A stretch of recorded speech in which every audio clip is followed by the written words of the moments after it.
हम किसी न किसी बात में फंस गए। फंसते हम अपने विकारों के द्वारा ही हैं, फंसते वही हैं। कोई भी हमारे अंदर ऐसा कोई विकार सा आ जाता है जिसके कारण हम फंस जाते हैं और फिर गलत रास्ते पे चल पड़ते हैं। एक याद आएगी बात, लोभ की बात चली थी। एक बार एक सेठ एक आश्रम में गुरु जी के यहाँ जाया करता था सत्संग सुनने, वो जाता था। तो गुरु जी अक्सर ये बात फरमाते थे कि 100 बीमारियों की जड़ है लोभ। लोभ, अगर तुमने लोभ और मोह को जीत लिया ना तो समझो आधे से ज़्यादा तुम्हारा काम हो गया। तो वो सेठ कहता था, क्योंकि वो अपने आप को सेठ मानता था, तो उसको किसी चीज़ की कमी नहीं है, तो वो ये कहता था मैं नहीं ये बात को मानता, लोभ भी कुछ कर सकता है, कुछ नहीं कर सकता। गुरुजी भी अड़ गए, कहते नहीं बेटा, लोभ से भी व्यक्ति नीचे गिर जाता है।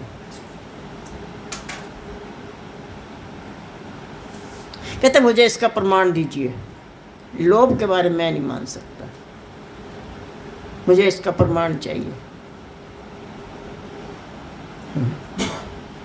कहते समय आएगा वो भी बता देंगे, समय आने हर काम समय पे होता है। एक दिन की बात है, पवन को कहीं से ना सुच्चा हीरा मिल गया और गुरुजी के आश्रम में कुत्ता पाला हुआ था कि आश्रम था काफ़ी बड़ा था घने जंगल में, तो एक कुत्ता पाला हुआ था। तो पवन को कहीं से ना सुच्चा हीरा मिल गया। उसने सोचा मैं क्या करूँगा, जो कुछ श्रेष्ठ पदार्थ पाऊँ सो गुरु चरणन आन चढ़ाऊँ। उसने लाके अपने स्वामी जी को दिया, बोले महाराज ये हमको हीरा मिला, कहीं आप कहीं लगा लेना सेवा एवा में। और महात्मा जी भी कुछ अपनी किस्म के रहे होंगे। महात्मा जी कहते ऐसे करो, इसको ना रस्सी में डोरी में बांध के मेरे कुत्ते के गले में बांध दो। पवन ने तो आज्ञा माननी थी क्योंकि वो तो दे चुका, अब महात्मा जी कुछ भी करें। और पवन ने उसमें छेद में रस्सी डाली और डाल दिया उसके गले में। अब कथा शुरू हुई। अब क्या होता, सेठ जी फिर आए कथा सुनने।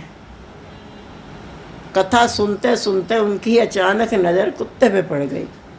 सुच्चा हीरा, लगता है इनको तो पता नहीं पत्थरों के बारे में, सुच्चा हीरा, और ये देखिए कुत्ते के गले में डाल रखा है। पर हिम्मत नहीं कुछ कहें गुरु महाराज जी के सामने, अपने मालिकों के सामने क्या कहें क्या ना कहें, कुछ समझ में नहीं आ रहा। तो फिर जो है दूसरा दिन भी सत्संग किसने सुना, दिमाग तो वो गले में अटका हुआ। 2 दिन हो गए, 3 दिन हो गए, सत्संग असंग गया काम से, कुछ नहीं समझ में आ रहा सत्संग में क्या बोला जा रहा, उसने सुना ही नहीं। महात्मा जी ने कहा महाराज सेठ जी क्या बात है, अब तुम मीन में नहीं निकाल ले, तुम कहते मैं लोभ के बारे में तो अभी भी बोल रहा हूँ, और तूने अब नहीं पकड़ा कि हाँ आप लोभ के बारे में बात गलत कह रहे हो या सही कह रहे हो या जो भी कह रहे हो। कहते सच बताऊँ मैं सत्संग ही नहीं सुन रहा। उन्होंने कहा क्यों? कहते मुझे ये बताइए, आप ना ये हीरा मुझको दे दीजिए, ये जो पत्थर, आपने हीरा नहीं बोल सकता था ना, तो कहेंगे तेरा दिमाग खराब है। कहते आप ना ये जो कुत्ते के गले में पत्थर डाल रखा है, ये पत्थर आप मुझे दे दीजिए, मैं आपको इसके बदले इससे बढ़िया वाला पत्थर ला दूंगा। महात्मा जी बोले अरे छोड़ क्या करना, वो कुत्ता ही तो है, अच्छा पहनाओ, सच्चा पहनाओ, झूठा पहनाओ, अच्छा पहनाओ, खराब, कुत्ता कौन सा जब ब्यूटी पार्लर जाके देखने जाएगा कैसा लगा, या उसने क्या ब्याह कराना, छोड़ दो इसको ऐसे। तो बेचारा चुपचाप घर तो चला गया। अब तो रात की नींद गायब होगी, रात को भी बैठा बैठा वही कुत्ते का गला ही देख रहा था वो। 2 दिन 3 दिन बेचारा जो, फिर रोज महात्मा जी से कह रहे हैं महात्मा जी मैं आपको इससे बढ़िया वाला पत्थर ला देता हूँ। बोले क्या बात है, वो जो लाया था पवन तो वो अच्छा ही था, अपनी तरफ से बढ़िया ही लाया होगा। तो हमने सोचा क्या करना है, ये कुत्ता जब सारी दुनिया की रखवाली करता है तो भला अपने इसके पत्थर की रखवाली नहीं कर लेगा, पड़ा रहने दो। उसके दिमाग में नहीं बैठ रही बात। खैर जी वो परेशान होता होता आखिर 7वें दिन वो कहता है गुरुजी मुझे ये बताइए कि ये वाला पत्थर आप मुझको किसी भी कीमत पे दे सकते हो? कहते हाँ दे दूंगा, मेरी भी शर्त है।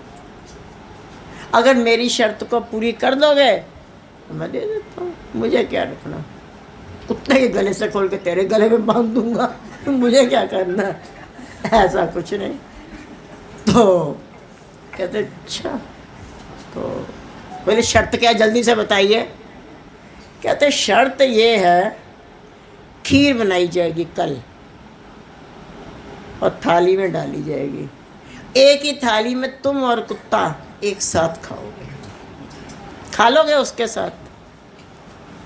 अब थोड़ा सा गड़बड़ तो लगी उसको, कुत्ते के साथ में कैसे खाऊंगा। कहते चलो बनवाइएगा, देखते हैं।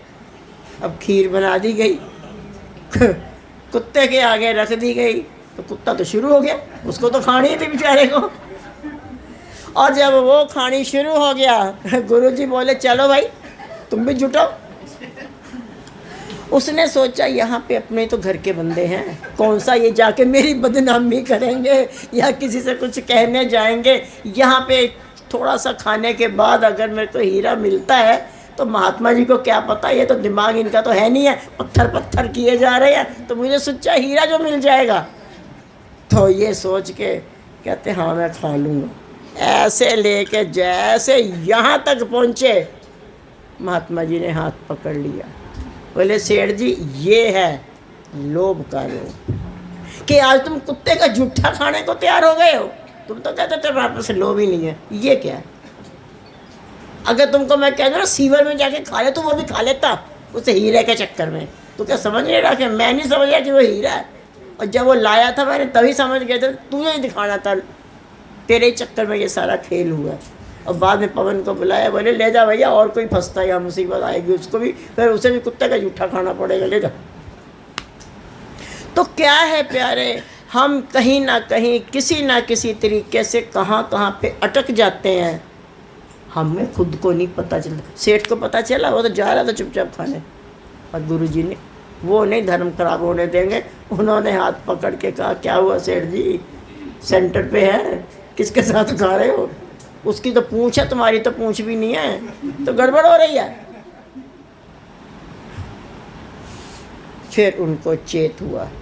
जब महापुरुष जता देते हैं, जब महापुरुष सचेत कर देते हैं, तब फिर हमको लगता है कि नहीं, हम तो कहाँ किधर को जाना था और किधर को चल पड़े। और महापुरुष फिर कहते हैं नहीं, सीधे सीधे इधर को चलो, कहाँ टेढ़ा मेढ़ा। वो क्या है, वो भी कह रहा था, सतगुरु हमको सिखलाते हैं सीधे सीधे चलना, है ना, सीधा ध्यान का रास्ता बताते हैं। पर अगली लाइन में वो कह रहा था शायद, प्रभु की माया को देख के कभी नहीं फिसलना।